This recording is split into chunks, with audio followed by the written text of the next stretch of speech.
is kumbahin sa atong tanan. Okay? Lawas, kalag. Pero may ito na, pinag-importante kayo na ito, mga atong Espiritu. Amen. Praise the Lord. Ano man, buot ang Diyos musunod sa tao. Amen. Kung sa, iskuta sa eksona nila, actually this is in 1 Thessalonians 5:23. Ingon si Pablo, May your spirit, soul, and soul, and and body. body. Ingon si Pablo na ang inyong espiritu, o kalat, o lawas, inyong ato sa ang tao, tunay espiritu. Amen. Ang buo, may ingon, right also, for there is spirit in man. So, lahat na sa espiritu sa Diyos, ang espiritu sa tao. Naroon nilalangan man tayo, ibuhatan ng espiritu. At abin ninyo, ang Zechariah 12:1, Zechariah 12:1, Zacharias 12:1, nag-ingon ito, this is the burden of Jehovah who stretcheth the heavens, lays the foundation of the earth, and formed the spirit of man within him. Si Jehovah nga nagbuklag sa ngayon. Nagbutang, naghiluna sa patuku라nan sa yuta. O nagpurma sa espiritu sa tao sa sunod niya. Amen. May ikson, puro kabutang ang diskutan na equally or mas importante din ang espiritu. Pero kung wala nito no, wala na langit, yuta, o espiritu sa tao. Ang langit, anang sa yuta, right? Amen. Ano man, di ka sa langit, may adlaw, may ulan, may hangin. O may adlaw na may mabuhi, ulan. Kung may ulan, o krisis na, may ulan, kung may mais. Ikan sa langit ang ulan. Hangin ikan sa langit. Sa langit, anang sa yuta. Amen. Kung ang yuta, ginalang sa Diyos, wow, nakatanan. Amen. Mga talong, doon mga hayop. Para kang ginsama ng tanan, ginalang sa yuta, anang sa tao. Amen. Alam na ito. Amen. Yun ang hindi pwede sa Diyos na nandaan. Na, ang pagutahan na karoon, parang magkakisa nga itong Espiritu. Okay.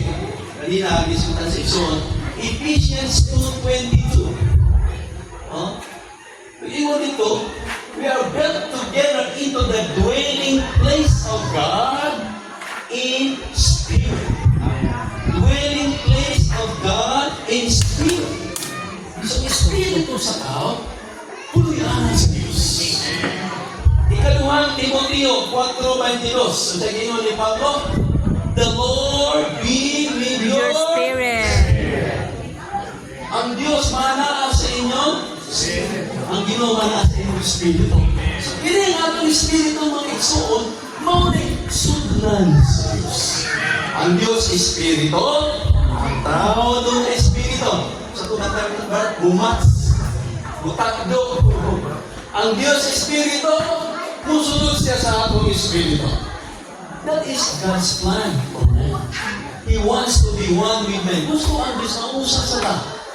Gusto niya ipaanggi, ipahata, iapod-apod, musunod sa tao. Mahimong atong kinabuhi. Amen. So this is Genesis chapter 2, ha? Now, kung ang anak may suot, walang taga, dagat, our God is gardener. Naghibuhat siya garden rod. Nagtanong siya, mga bungang kahoy. Dahil ito ang tree of life. But there was another tree. I have to listen to this. The other tree tree of is the life. tree of knowledge of good and evil. Hindi na mansanas. Wala na gusto ng Biblia. Mansanas. O, kitawag ko yan. Adam sa apple daw. Bukan siguro si Adan. Kitawag Adam sa apple. No. Wala tao na sa Biblia. Apple. No. Hindi mansanas. But tree of knowledge of good and evil. The other tree is tree of life. Garden of Eden. Ang tao bibutang sa tanaman na ang tree of life, na ang tree of knowledge of good and evil. Kung sa isugo sa Diyos sa tao, you can eat freely. You can eat the tree of life. Amen. Unless. While the other tree, ayaw yung kaong anak niyo ng Diyos.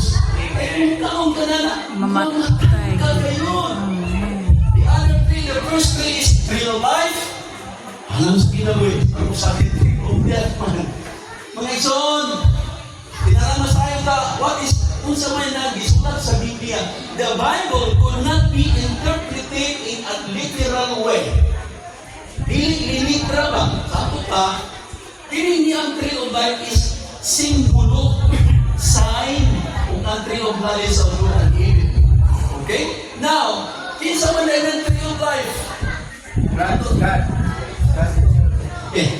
Sa bagong tubang mga isomin mo na Ginoo, I am the way, the reality, or I am the truth, and the life.